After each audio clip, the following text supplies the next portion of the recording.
Abonnez-vous massivement et surtout n'oubliez pas de décrocher la cloche de notification pour ne rater aucun de nos programmes. RK Pro TV. Bien-aimés dans le Seigneur, shalom, shalom, peuple de Dieu, partout dans le monde, Bosolanda biso, tika Yesu Masia Nazareth, Nzamba kondima, ya tata na biso Jean-Paul Mayata kwa salabino bolamu. Esengoza ya biso, poto kwa koyeba, boza tellement ebele, o Bozolanda biso na missionnaire Kosi Télévision, boza tellement ebele, Bozolanda biso na RK Pro Télévision. Bien-aimé dans le Seigneur, soko s'abonner na nous s'abonner.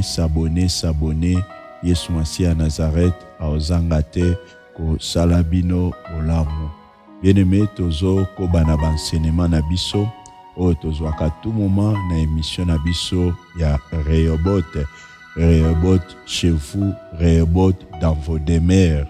Et na zone di makenzambo asala kabolamu, aozangate ko salabino bolamu ya mingi. Shalom na ba demeure na bino encore. Kolo to pesio merci to recommander enseignement oyo entre tes saintes mains et sepelisa yo pour te peuple na yo ba ko bénéficier quelque chose. O nyonso eza yo te ke ne musika tika moment oyo ezala pour ta gloire na kombo na yo Yesu Masia Nazareth nzamba solo pa bomo ndeto sambe na ondima petolobi. Amen. Gloire au Seigneur.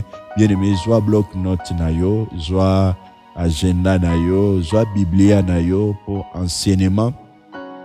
Et sengaka pour noter, vexer, ou ko permettre bien-aimé, to ko kabola enseignement lelo. Nzamba pambola bino, bobenga kibiso partout dans le monde, koyebisa biso par rapport à enseignement oyo.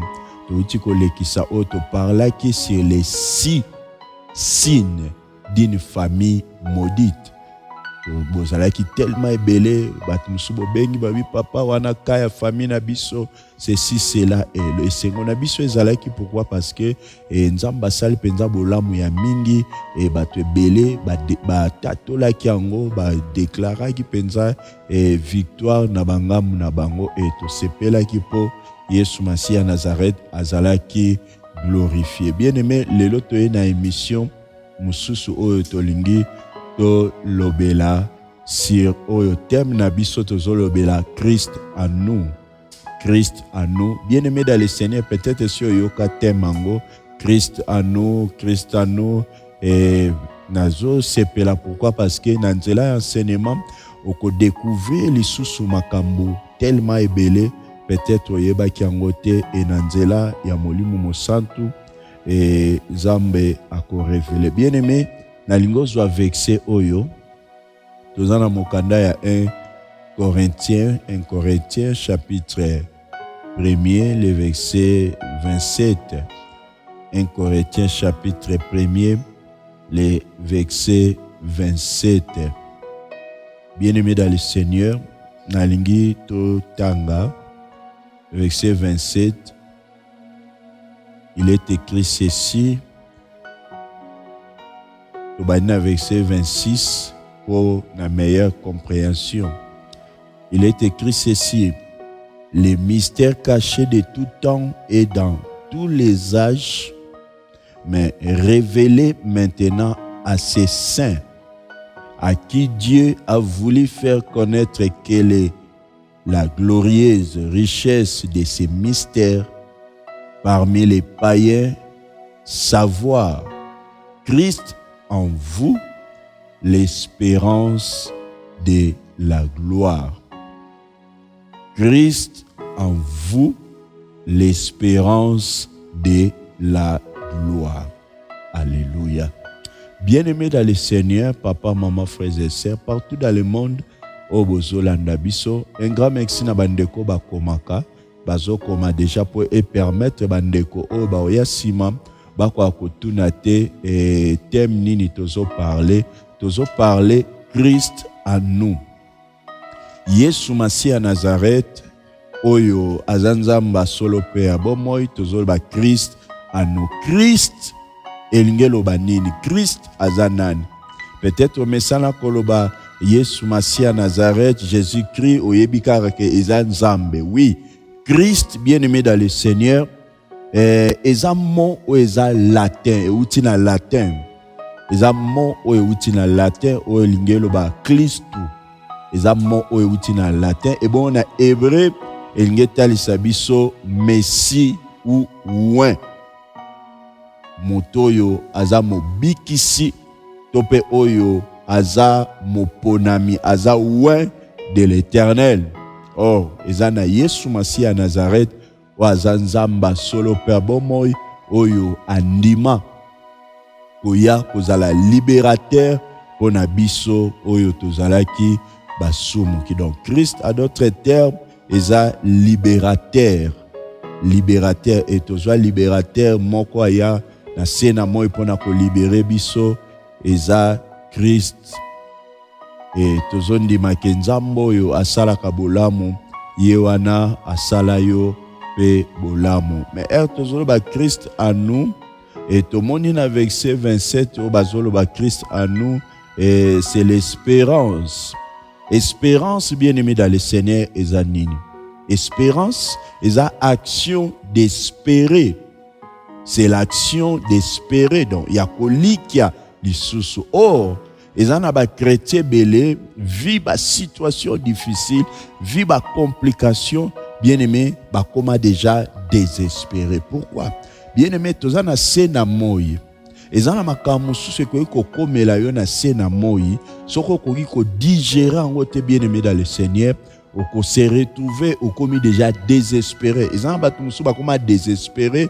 Pourquoi? Parce que mobile a sundolaye, mobile a tikaye, moi si a rejeté et a comment désespéré. Pourquoi? Parce que espoir est si et si là. Or Bible zoloba, il y a encore de l'espérance pour tous ceux qui sont en Jésus-Christ de Nazareth. Or tous ceux qui sont en Jésus-Christ de Nazareth, bazana droit ya ko espérer, bazana droit ya ko se désespérer, mais ya ko espérer pas nani, ko espérer et pas na Yesu Masia ya Nazareth. L'espérance, bien-aimé dans le Seigneur, qu'est-ce que l'espérance? Qu'est-ce que l'espérance? Bien-aimé dans le Seigneur, l'espérance est une petite voix qui nous assure que rien n'est jamais perdu. Na bandel pour la compréhension, bandeko bazolanda biso.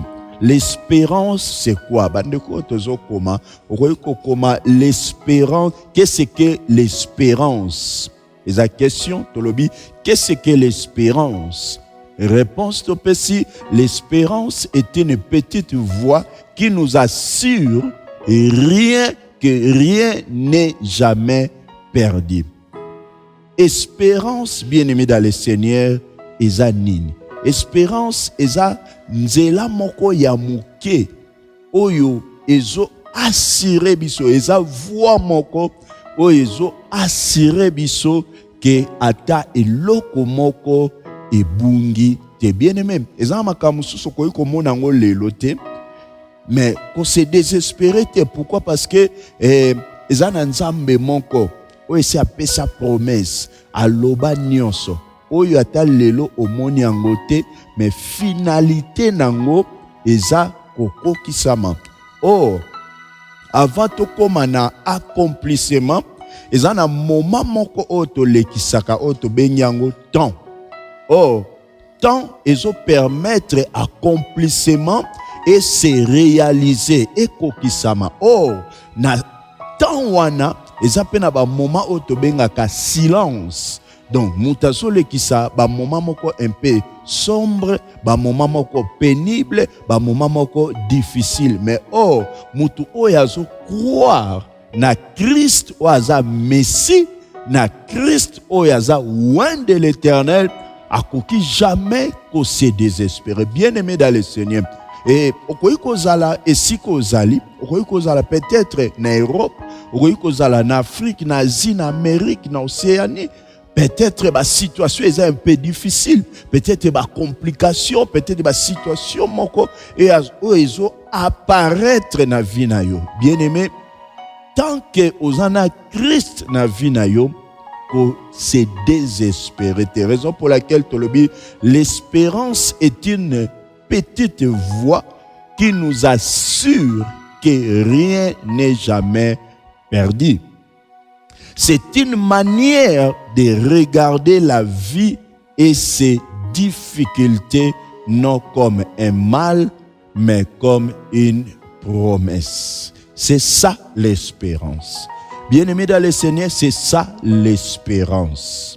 L'espérance est une manière de regarder la vie et ses difficultés non comme un mal, mais comme une promesse. Alléluia.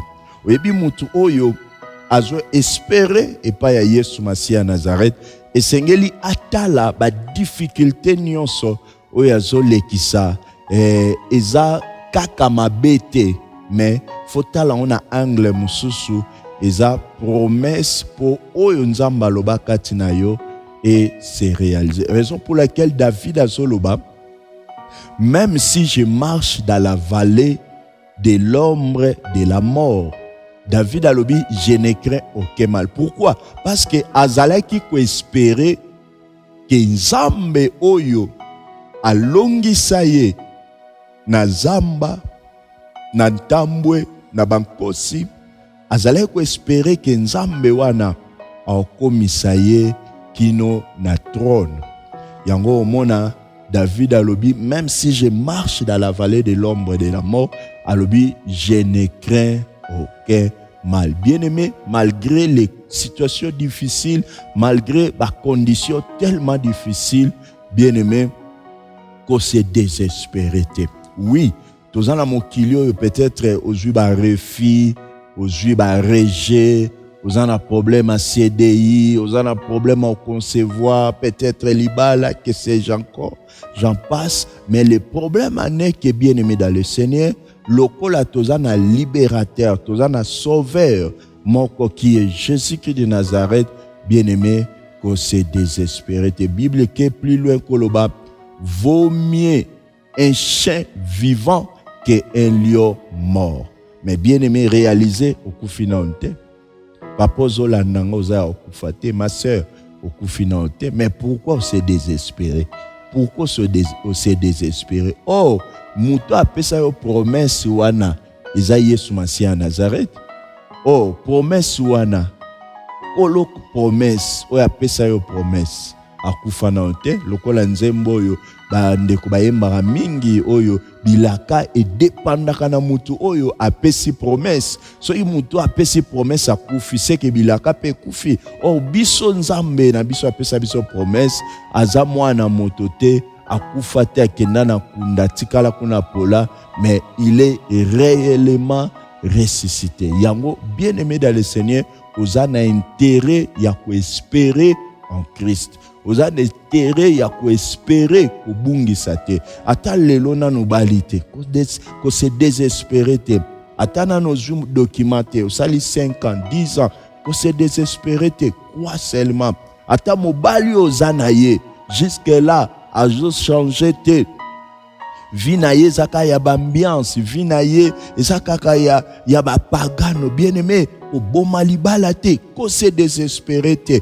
Continuez toujours ya ko sambela pona ye, continuez toujours ya ko lendisa ye, ko tama bolongo kati, ko tika Yesu Masia Nazareth agir, kitisa mabolongo na se, ko sambela pona ye, ko se désespérer te pona mobali wana, pona musala wana, bien que zo simana nou te, ko se désespérer te, crois seulement. C'est ça l'espérance, c'est ça l'espérance.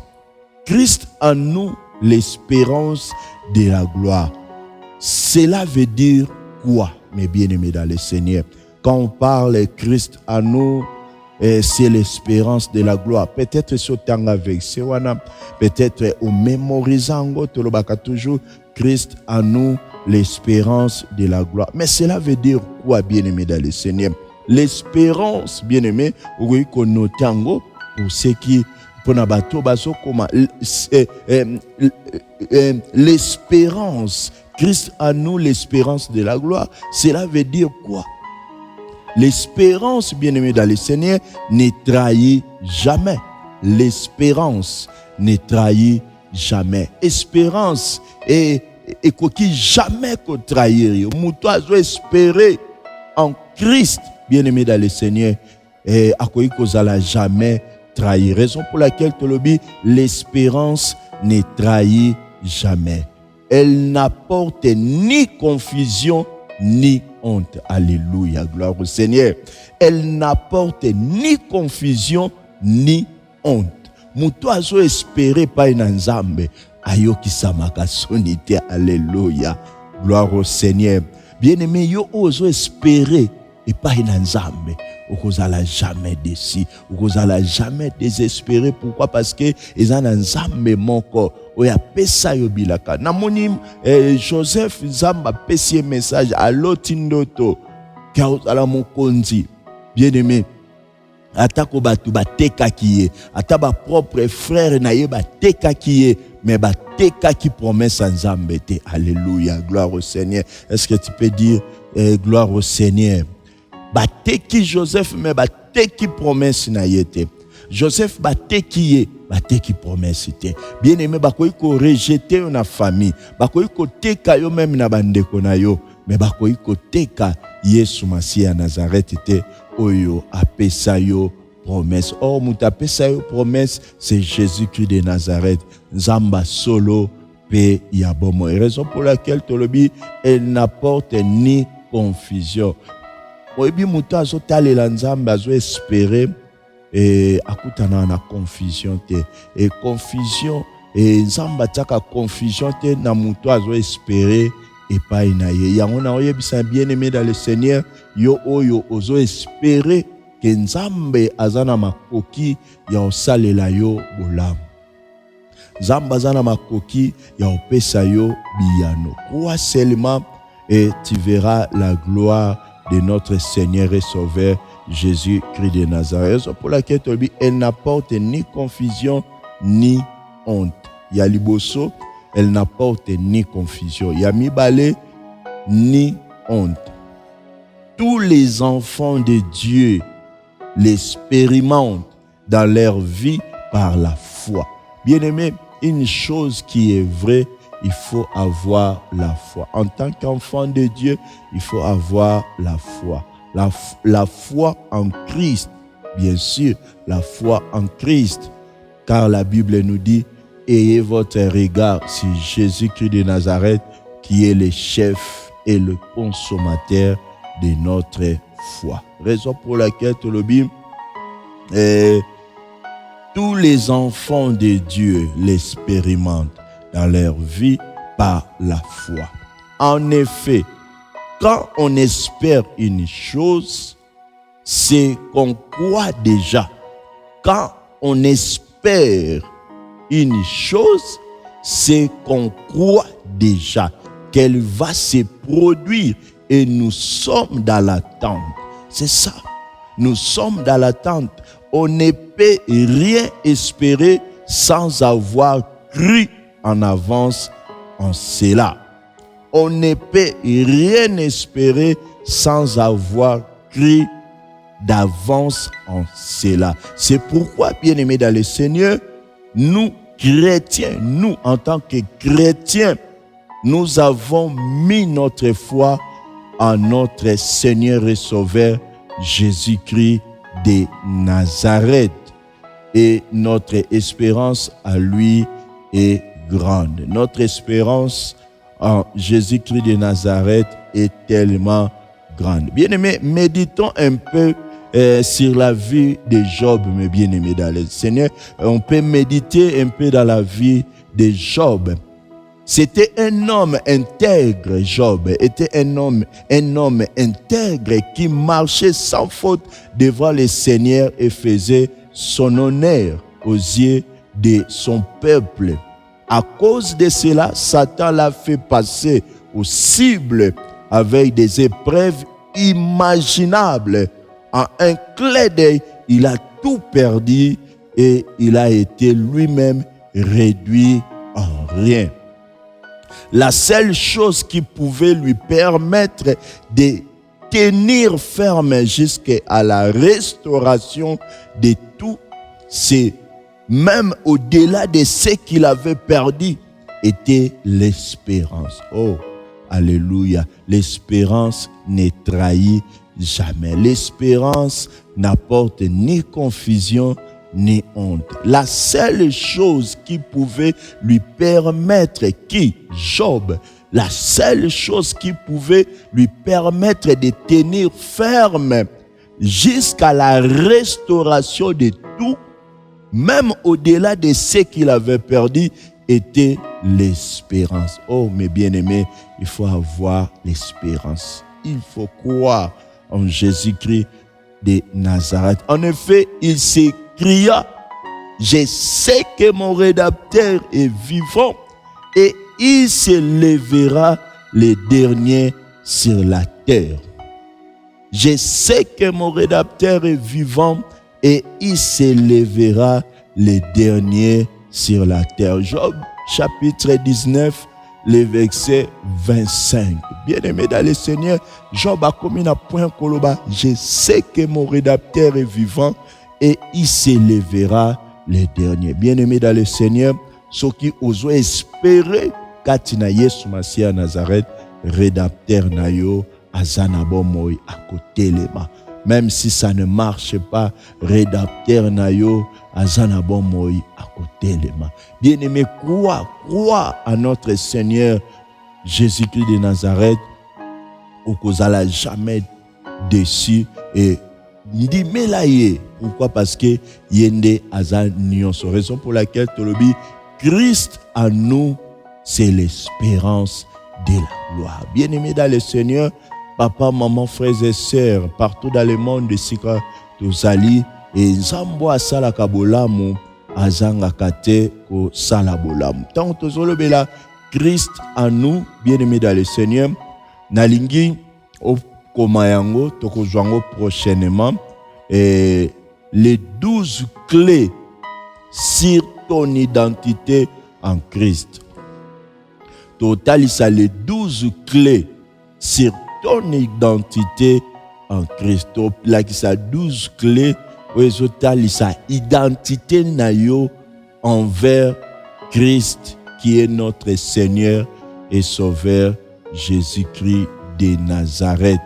Bien-aimé, identité nayo et au découvrir ce qui réellement ou espéraka et pas inanzambe nanzela ya 12 clés au tokopesa ya ontolobi koma yango pe tokolobelango et les 12 clés sur ton identité en Christ wana ndeko permettre au kwa oyeba si réellement ou espéraka et pas ina Yesu Masia Nazareth, raison pour laquelle tu opé sa 12 clés ou ekotali sa identité ya mwana Nzambe et pas ina Yesu Masia Nazareth. Et à partir ya wana ndeko réaliser est-ce que réellement n'espéraka et pas ina Nzambe. Ce qui espéraka et pas ina Nzambe nde oko yeba na ba point oyo tokopé sa et tika Yesu Masia Nazareth Nzamba kondima ya tata nanga Jean-Paul Mayata asala bino bolamu o bozaki tellement ebele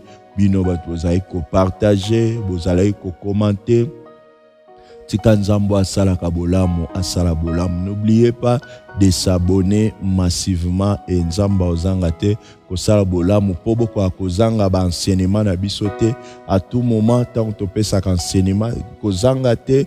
Bien-aimé dans le Seigneur, na enseignement na biso oyo tokolobela les 12 clés sur ton identité en Christ. Sokolingo yeba identité na yo réellement ce qui espéra qu'en Christ, bien-aimé, totalisa 12 clés pour na identité en Christ. Bien-aimé, soyez bénis partout au bozalaki ezalaki moi nabino leki nabino na komba évangéliste Jean-Robert Fumu le commandant de bord. Tika Nzamba lola asala bino bolamu o bozalaki branché bozala béni et ce qui Yesu Masia Nazareth azongite tokutani à la prochaine on a opesa 12 clés pour ezotalisa identité na biso et pas na Yesu Masia Nazareth.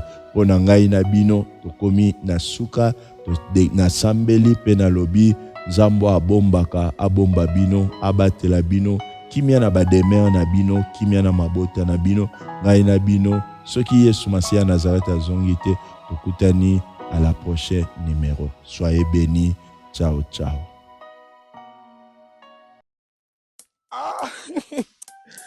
Zambe. Nasali mokili onini na kimi kichasa makambu. Nazongi suna mboko yo biloko ekei. Bakoli ekei ngai bakoli na ngai. Bakosi. Mais kamli bozolela yo mona nzela. Zina makambu na makambu. Bana poto basungi nga bakabeli nga babiloko kwa ndenge na ndenge. Lakisaki biso kuna agence yango. Ezalaka agence te lupango ba. Au moins na France mobimba. Europe yo. Surtout na Île-de-France. Île-de-France. Agence ezakaka moko. FB International. Mutuka na cheki ekei ngai. Au moins FB International. Yango yo. Ramassage yango moko. Au moins FB International. Yango. FB International. Ezakaka na Congo Kinshasa kaka te sikoyo ebakisi pe ba voyage ya Angola. OK. Lelo pe bato bazotia même express awa na France bato bazwi na Angola. Et bongo pona biso to pe ba nyonso baza pe na mbongo. Na FB International transfert ya mbongo pe sala maka. Ce côté na 12h30, 12h31 mutazui. Même na Angola, ceux qui ont fait si mbongo en France, ne connaissent vu à partir d'Angola peine. Mosala nzambe évangéliste kosi. Na nina tuna yo moyo. Ezala mutu aza na mutuka. Ezala mutu yo asombi eloko nyonso oyo aza na ngoposa. Danilité ya kanda. Na kata FB International, ezala mituka totindaka. FB International. Nandimi nasali erreur.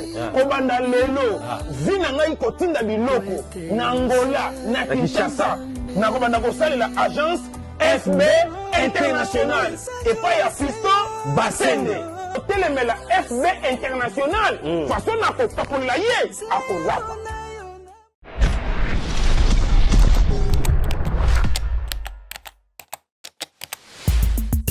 Abonnez-vous massivement et surtout n'oubliez pas de décrocher la cloche de notification pour ne rater aucun de nos programmes. RK Pro TV.